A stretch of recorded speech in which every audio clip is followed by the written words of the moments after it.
मेरा भी मानना है कि यूपीएससी के एग्जाम में टाइम कम नहीं पड़ता है, लेकिन 2024 का पेपर उठा के देखेंगे, 2025 का पेपर उठा के देखेंगे, यूपीएससी ने अपना ट्रेंड चेंज किया। कि जो फैक्टर्स अभी आपने बोले कि पकड़ लो एग्जाम में मैं कुछ इस तरह से कंफ्यूज हो जाता हूँ, तो ये सब चीजें मेरे साथ एग्जाम में ना हो जो आपने अभी बोली, उसके लिए कैंडिडेट क्या कर सकता है? 70 डेज का टाइम है। इस सिलेबस को उसको एग्जाम में नंबर ऑफ क्वेश्चंस कितने आते हैं उस सब्जेक्ट के, मीनवाइल उसमें से कितने डुएबल है। पकड़ लीजिए मैं 10 घंटे पढ़ रहा हूँ या जो भी मैं टाइम पीरियड पढ़ रहा हूँ, उसमें कितना परसेंटेज मैंने पेपर 1 को देना चाहिए अभी अगले 70 दिनों में, और पेपर 2 के लिए मैंने कम से कम कितना टाइम निकालना चाहिए? कैंडिडेट पॉलिटी पढ़ता रहता है पूरे साल, नंबर ऑफ क्वेश्चंस कितने आते हैं एग्जाम में, हर बार अच्छे अच्छे मार्क्स लेके खुश होता रहता है, फाइनल एग्जाम में पास नहीं होता है। क्योंकि वो क्योंकि उसने डाइवर्स नहीं किया अपने आप को, राइट, वीक एरिया पे काम नहीं किया, वीक एरिया आइडेंटिफाई नहीं किया, काम कैसे होगा? कि उसको ख्याल आता है, लगता है कि हो जाएगा, फिर कभी लगता है कि नहीं होगा, तो इनसिक्योरिटी, डर, और जैसे एग्जाम करीब आता है वैसा ये जो फिनोमिना है ये बढ़ता है। हो सकता है कि मैं कैंडिडेट हूं और मैं ही मेरा दुश्मन बना हुआ हूं, मेरा दिमाग ही मेरा दुश्मन बना हुआ है। हो सकता है। तो कॉपी पेन लो और उस पर लिखो कि क्या इश्यूज हैं, उसके क्या सोल्यूशन है। आपका शांत माइंड आपको आंसर जरूर सही लगाने चाहिए, राइट, लेकिन वो टेस्ट सीरीज CFF ओरिएंटेड हो, सबसे पहली डिमांड है। मेरी नॉलेज में काफ़ी सारे ऐसे कैंडिडेट्स हैं जो 25 आउट ऑफ 25 ग्रामर में स्कोर करते हैं और इसलिए उनका स्कोर पेपर 2 में 100+ है। प्रिपेयरिंग फॉर द CAPF, अब AVKS के कोर्स में हो नहीं हो ये मेरे लिए मैटर नहीं करता। Right, if you are a CAPF aspirant, मेरे लिए बस इतना ही मैटर करता है, वी आर विद यू।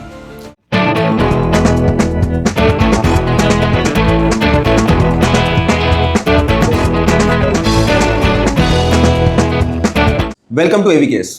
आज हमारे साथ जुड़े हुए हैं AVKS एकेडमी के डायरेक्टर नवीन कुमार, और अभी जो एग्ज़ाम का माहौल है उस माहौल में हम लोग उनसे बात करने वाले हैं कि आने वाले इस समय में हमने प्रिपरेशन कैसे करना चाहिए। So let's begin. Welcome Naveen sir. समय बहुत कम है इसलिए आज हम सीधी बात करेंगे, और जो मेरा पहला सवाल है वो मुद्दे का है, और वो ये है कि सर एग्ज़ाम के लिए लगभग 70 दिन बाकी है, और इन 70 दिनों में क्या सच में CAPF का प्रिपरेशन हो सकता है, और अगर हाँ तो कैसे, ये हम जानना चाहेंगे। जैसा कि हम भी जानते हैं और कैंडिडेट्स भी जानते हैं, एग्जाम हमारा 19 जुलाई को होगा।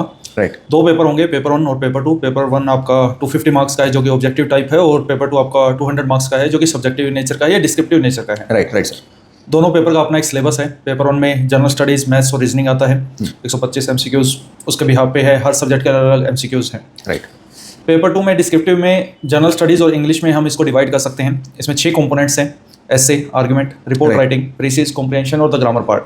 ये ऑलमोस्ट हर वीडियो में हमने डिस्कस किया है।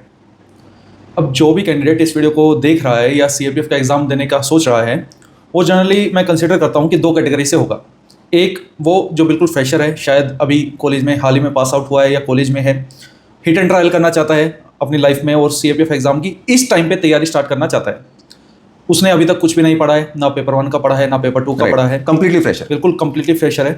तो ये वीडियो तो अभी उन कैंडिडेट्स के बारे में नहीं है, क्योंकि केवल 70 दिन में प्रैक्टिकली अगर बोलें कि हाँ पूरा बेसिक से आपको तैयार करना है और हर एक चीज़ आपको एक्सपर्टीज लेके आनी है, क्योंकि कॉम्पिटेटिव फील्ड है, लाखों लोग एग्जाम देंगे, नंबर ऑफ वैकेंसीज हमें ध्यान में रखनी है, 350 के आसपास आती है। रिटर्न जो क्वालिफाई होगा लगभग 1800 से 2000 कैंडिडेट्स का ही होगा। तो ऐसी चीज़ों में जो रिपीटर कैटेगरी का कैंडिडेट है, रिपीटर कैटेगरी कौन, जिसने हाल ही में CDS का एग्जाम लिखा है या सिविल सर्विसेज की तैयारी की है या कोई SSC एग्जाम की तैयारी की है, लाइफ में जिसने थोड़ा बहुत भी कॉम्पिटेटिव एग्जाम की तैयारी की है, चाहे वो एग्जाम कोई भी हो, जिसको पता है पॉलिटी क्या है, जिसको पता है जियोग्राफी क्या है, जिसको पता है साइंस क्या है और क्या सिलेबस होता है, हल्का फुल्का देखा है, उसकी एक्सपर्टीज नहीं है। ऐसे कैंडिडेट्स इन 70 डेज में अगर अपनी पूरी ताकत लगाते हैं, ताकत किस चीज में, पढ़ने में, दूसरा अगर उनकी गाइडेंस सही है, वो सही रिसोर्सेज फॉलो करते हैं, तो exam is doable. Okay, so according to you कौन सी कुछ ऐसी चीज़ें हैं जो ये 3-4 चीज़ें भाई आप कर लोगे तो पक्का हो जाएगा? क्योंकि बहुत बार सर ऐसे होता है कि हमें लगता है कि हाँ सर ठीक है पूरी ताकत है, जोश है, कर तो लूंगा, लेकिन एग्जैक्टली क्या करना, मतलब जस्ट पढ़ाई करके, मतलब सिर्फ किताबें पढ़ के हो जाएगा, या और कुछ ऐसे कंपोनेंट्स आपके दिमाग में कि भाई ये इस तरह से करोगे तो हो जाएगा? देखिए, आपने लाइफ में बहुत सारे ऐसे लोगों को देखा होगा, मैं पर्सनली भी उन लोगों में गिनती में आता हूँ, कि जिसने आपने देखा होगा कि मैंने मल्टीपल एग्जाम्स क्रैक कर दिए। राइट। दूसरा, अभी जैसे हमारे एक मेंटोर हैं और पास्ट में हमारे स्टूडेंट भी रहे हैं, ऑल इंडिया रैंक 70, उनकी बात करें, SSC CPO 2 बार निकाला, CISF में सब इंस्पेक्टर सेलेक्ट हुए, मीनवाइल CAPF असिस्टेंट कमांडेंट का एग्जाम 2 बार निकाला, लास्ट टाइम इंटरव्यू में रह गए थे, 2024 में ऑल इंडिया रैंक 70 आई, टॉप 100 में आए, DFO में भी सिलेक्ट हुए पास्ट में। मतलब मल्टीपल एग्जाम्स क्रैक करने की हिस्ट्री रहती है कई लोगों की। तो मीन्स कोई ना कोई उन लोगों के पास ऐसा मेथड होता है जिससे एग्जाम क्रैक हो सकते हैं और बार बार हो सकते हैं। राइट। लेकिन यहाँ पे ये भी बात ध्यान रखनी है हर कैंडिडेट को कि हर एग्जाम की अपनी एक डिमांड है और उस डिमांड को उस कैंडिडेट को फुलफिल करना होगा। रही बात उस डिमांड में क्या क्या इंक्लूड है, उस डिमांड में इंक्लूड है, जैसे यहाँ पे पेपर 1 की बात करें तो उसकी डिमांड अलग है, पेपर 2 की बात करें तो उसकी डिमांड अलग है। पेपर 1 में हर कैंडिडेट को एक कंप्लीट सिलेबस अपना कवर करना चाहिए। सिलेबस में पॉलिटी है, हिस्ट्री है, ज्योग्राफी है, इन्वायरमेंट है, साइंस है, इकोनॉमी है, करंट अफेयर्स वाला पार्ट है, मीन जनरल स्टडीज के सब्जेक्ट्स हैं। मेन वाइल मैथ्स और रीजनिंग में मैथ्स की वेटेज ज़्यादा रहती है। तो ये एक सिलेबस है, हर सिलेबस, अब जो ये 70 डेज का टाइम है, इस सिलेबस को उसको एग्जाम में नंबर ऑफ क्वेश्चंस कितने आते हैं उस सब्जेक्ट के, मीन वाइल उसमें से कितने डुएबल है। मान लो कि हम ऐसा मान के चलते हैं ज्योग्राफी में 20 क्वेश्चन आते हैं और हिस्ट्री में 20 क्वेश्चन आते हैं। ओके। लेकिन ऐसा देखा जाता है कि ज्योग्राफी एक साइंटिफिक सब्जेक्ट है जिसमें concept plus facts based question आते हैं और उन क्वेश्चंस को ज्यादा एक्यूरेसी से किया जा सकता है एज कम्पेयर टू हिस्ट्री वाले क्वेश्चंस। राइट। तो ऐसी चीजों को समझ के कैंडिडेट को उसके अकॉर्डिंग पेपर 1 के सब्जेक्ट्स पे टाइम लगाना होगा। रही पेपर 2 की बात, उस पेपर 1 की नॉलेज को इंप्लीमेंट करना होगा पेपर 2 में। मेन वाइल उसको जो इंग्लिश की जो डिमांड है, अब पीवाईक्यू रिपीट होते हैं ग्रामर में, ये हम हर वीडियो में बोलते हैं। आपने अगर पीवाईक्यूज अच्छे से कर लिए तो 25 में से 15 से 20 नंबर आप इजीली गेन कर सकते हैं। और अगर आप 15-20 घंटे डिवोट कर देते हैं पीवाईक्यूज के अलावा फ्रेजल वर्ब्स पे या जो मोस्ट इंपोर्टेंट रूल्स हैं जो रिपीट नेचर के हैं, कि क्वेश्चन टैग आता है, सब्जेक्ट वर्ब एग्रीमेंट आता है, नरेशन के क्वेश्चन देखने को मिलते हैं, वॉइस के क्वेश्चन देखने को मिलते हैं, कंजक्शन बेस्ड क्वेश्चन देखने को मिलते हैं, मतलब कुछ रूल्स हैं यूपीएससी के फेवरेट, हर एग्जाम में बार बार पूछती है और सीएपीएफ में पूछ रही है। राइट। तो आप इजीली उसमें 23-24 नंबर भी लेके आ सकते हो। और मेरी नॉलेज में काफ़ी सारे ऐसे कैंडिडेट्स हैं जो 25 आउट ऑफ 25 ग्रामर में स्कोर करते हैं और इसलिए उनका स्कोर पेपर 2 में 100+ रहता है। राइट। एंड सर पकड़ लो, अभी ये जो है आपने बात की पढ़ाई की, so how much importance do you think कि रिवीजन को इस पीरियड में देना चाहिए? इस टाइम पे मैंने अभी बहुत सालों से हम इस फील्ड में हैं और एवीकेएस तो पिछले 10 से भी अब 11 साल होने वाले हैं, हमें exclusively CAPF assistant commandant examination की ही तैयारी करवाता है। Right. We are specialized in this particular field. और उस एक्सपीरियंस से मैं बता सकता हूँ कि लास्ट 70-80 डेज में मैंने बहुत ऐसे कैंडिडेट्स को देखा है जो पास होने की क्षमता रखते थे वो फेल हो गए और जो एवरेज कैंडिडेट्स थे वो पास हो गए। मीन्स इस टाइम पे पढ़ने के साथ साथ एक इंपॉर्टेंट फैक्टर है कि डेविएशन का, कैंडिडेट डेविएट होना स्टार्ट हो जाते हैं। क्या किस चीज में डेविएशन आएगा? डेविएशन आएगा रिवीजन ढंग से नहीं की, रिकॉलिंग मेथड नहीं किया, पीवाईक्यूज को नहीं समझा, जिस सब्जेक्ट पे जितना टाइम लगाना चाहिए था उस पर उतना ना लगा के किसी और सब्जेक्ट पे ज्यादा समय लगा दिया और पेपर 2 की डिमांड को फुलफिल नहीं किया। आपको सिर्फ पेपर 1 क्वालिफाई करने से कोई वर्दी देने वाला नहीं है, आपको सिर्फ पेपर 1 पेपर 2 क्वालिफाई करने से कोई वर्दी देने वाला नहीं है। आपको उतना स्कोर करना पड़ेगा कि जब अब जो वैकेंसीज है उसके हिसाब से जो मेरिट बनेगी, मेरिट में आपका नाम आना चाहिए। Right right right right. तो मिनिमम करके नहीं चलेगा। राइट। मिनिमम करने से नहीं होगा। मिनिमम सपोज मान लो कि किसी साल कट ऑफ जाती है 97, आपके 100 मार्क्स आ भी गए तो देर आर हाई चांसेस कि आप मेरिट आउट हो जाओगे। आपको कट ऑफ से, पेपर 1 की कट ऑफ से कम 15 से 20 नंबर ऊपर मान के चलना होगा। Right. और अगर आपका पेपर 2 वीक है तो फिर इसमें 10 नंबर और बढ़ा। Right right. कुल मिला के अगर आपको कंपटीशन में टिकना है तो आपको सिर्फ एवरेज मार्क्स लाके नहीं चलेगा, आपको एक्स्ट्रा एफर्ट्स करना पड़ेगा। राइट। और इस मार्क्स में सिर्फ नॉलेज काम नहीं आएगी, नॉलेज के साथ साथ आपको पेपर अटेम्प्ट कैसे करना है ये आपको आना चाहिए। राइट। कौन से क्वेश्चंस मुझे छोड़ने हैं, कौन से अटेम्प्ट करने हैं ये आना चाहिए। मुझे पेपर में पहला कौन सा पोर्शन अटेम्प्ट करना है वो पता होना चाहिए। और time management is also important, क्योंकि बहुत अभी मैंने इतने कैंडिडेट्स को देखा है जिनको पेपर आता था, पेपर छोड़ दिया। अभी हाल ही में एचसीएस का एग्जाम हुआ, उसमें कैंडिडेट्स के साथ ऐसा हुआ, सीडीएस का एग्जाम था उसमें हुआ, ऐसा बोला जाता है। और मेरा भी मानना है कि यूपीएससी के एग्जाम में टाइम कम नहीं पड़ता है, लेकिन 2024 का पेपर उठा के देखेंगे, 2025 का पेपर उठा के देखेंगे, यूपीएससी ने अपना ट्रेंड चेंज किया है। Right. If you particularly talk about the CAPF assistant commandant examination paper 1 okay okay. तो आपने ये जो फैक्टर्स बोले कि पकड़ लो मैं प्रिपरेशन कर रहा हूँ और मैं ये सोच रहा हूँ कि अरे मेरा तो सही चल रहा है, लेकिन फिर भी जो फैक्टर्स अभी आपने बोले कि पकड़ लो एग्जाम में मैं कुछ इस तरह से कंफ्यूज हो जाता हूँ, तो ये सब चीज़ें मेरे साथ एग्जाम में ना हो जो आपने अभी बोली, उसके लिए कैंडिडेट क्या कर सकता है? हर कैंडिडेट का अपना एक लेवल होता है और हर एग्जाम में का भी अपना एक लेवल है। अब दोनों की फ्रीक्वेंसी आपस में मैच जब तक नहीं होगी ना, तब तक एग्जाम पास नहीं होगा। राइट। वो कैसे पता चलेगा कि मैं एग्जाम की फ्रीक्वेंसी पास कर पा रहा हूँ या नहीं कर पा रहा हूँ? उसके 2 तरीके हैं। अपने सिलेबस पढ़ लिया, ये तो सब पढ़ते हैं, बिल्कुल। वीडियो सुन ली, मैराथन वीडियोस हमारी, we are the only platform जो सीएपीएफ की dedicated marathon video free of the cost YouTube पे कवर करवा रही है और हाईली एक्सपीरियंस टीचर उसमें पढ़ा रहे हैं। राइट। वो आपने कर लिया, लेकिन 2 चीजें अगर आपने नहीं की ना, आपकी तैयारी अधूरी है।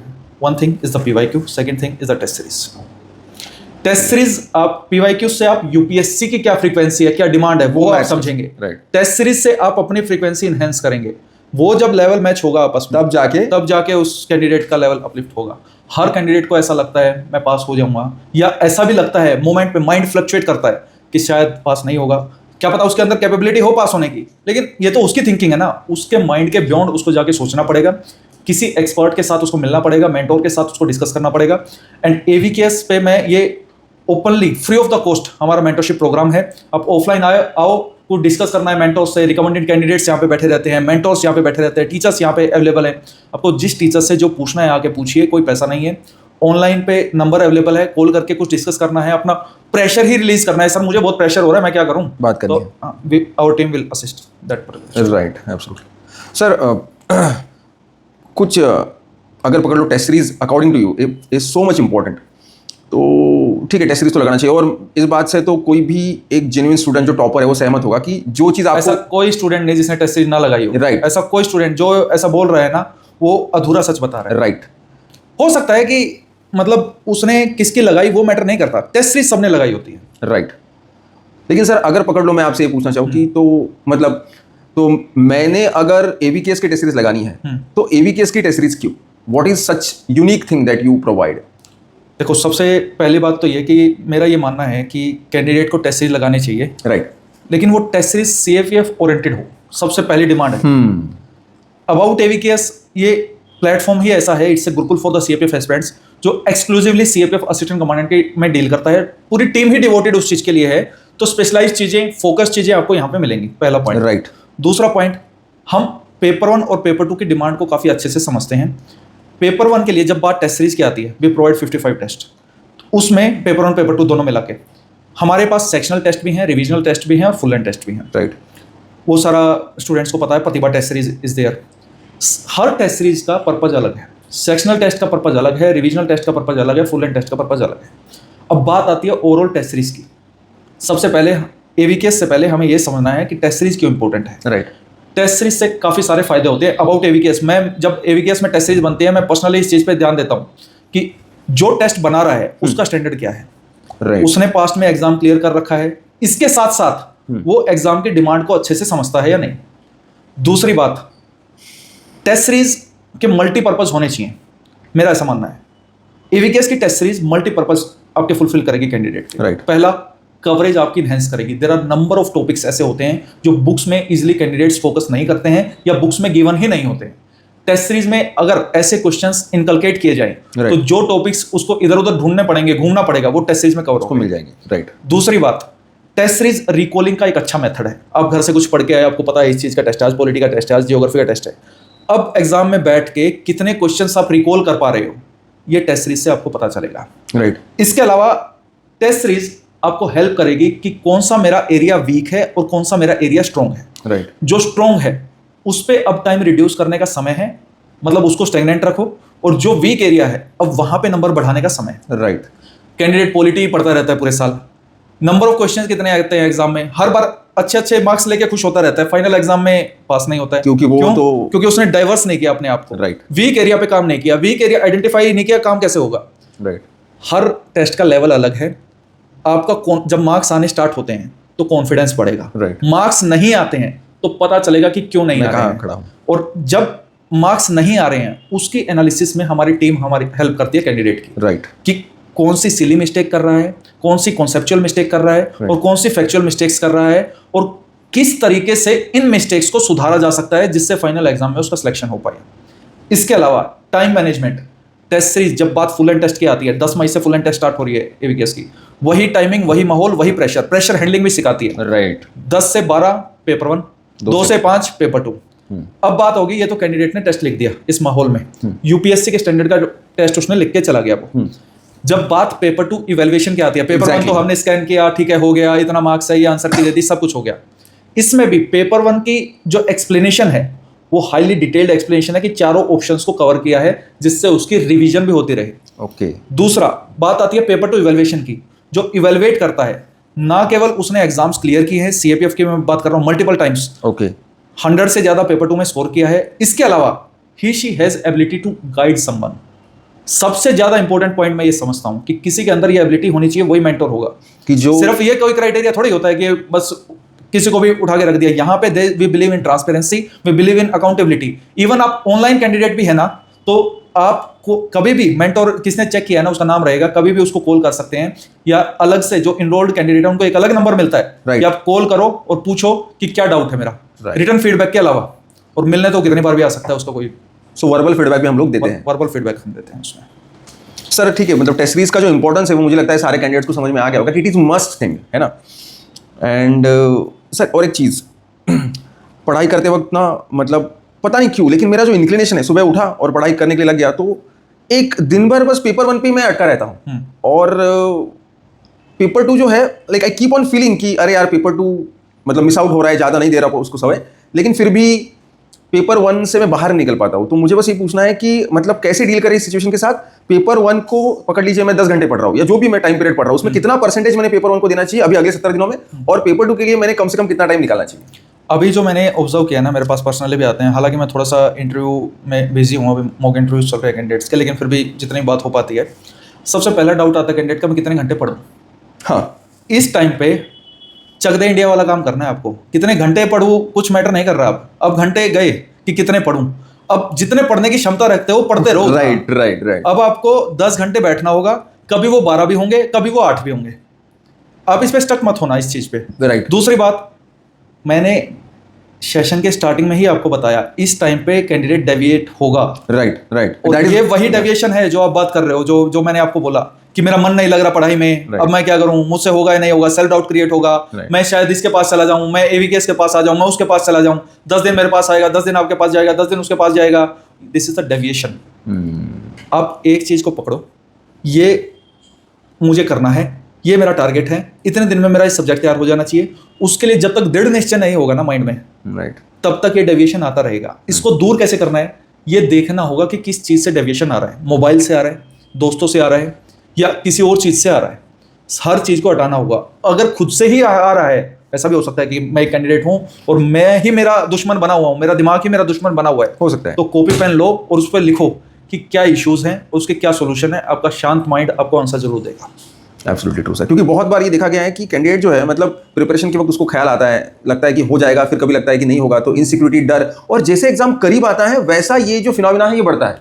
जिसने तैयारी की है, जिसने समय लगाया है, और जिसको कुछ खोने का डर है कि मैंने अपनी मेहनत की कहीं वेस्ट तो ना चली जाए, उसी को ये डर आएगा और उसी को फेल होने से डर लगेगा। इसका मतलब उसने एफर्ट डाले और वो सही ट्रैक पे है। जिसने एफर्ट डाले, ये डर लग रहा है ना, मतलब देयर आर चांसेस। यस। जिसको डर नहीं लग रहा ना, उसके राइट सर, क्योंकि फिर तो बिल्कुल, तो मतलब ये जो डर है ये किसी ने किए हुए एफर्ट्स का एक रिफ्लेक्शन है। यस, कि कहीं ना कहीं उसने जो एफर्ट्स डाले हैं उसको वो डरो मत दोस्त। राइट। मैं आपके साथ हूँ, टीम आपके साथ है। मुझे नहीं पता, हो सकता है आपकी लाइफ में और लोग भी हों, लेकिन हमें भी अपने साथ ही समझना। If you are preparing for the CAPF, आप एवीकेएस के कोर्स में हो नहीं हो, ये मेरे लिए मैटर नहीं करता। Right. If you are a CAPF aspirant, मेरे लिए बस इतना ही मैटर करता है, वी आर विद यू।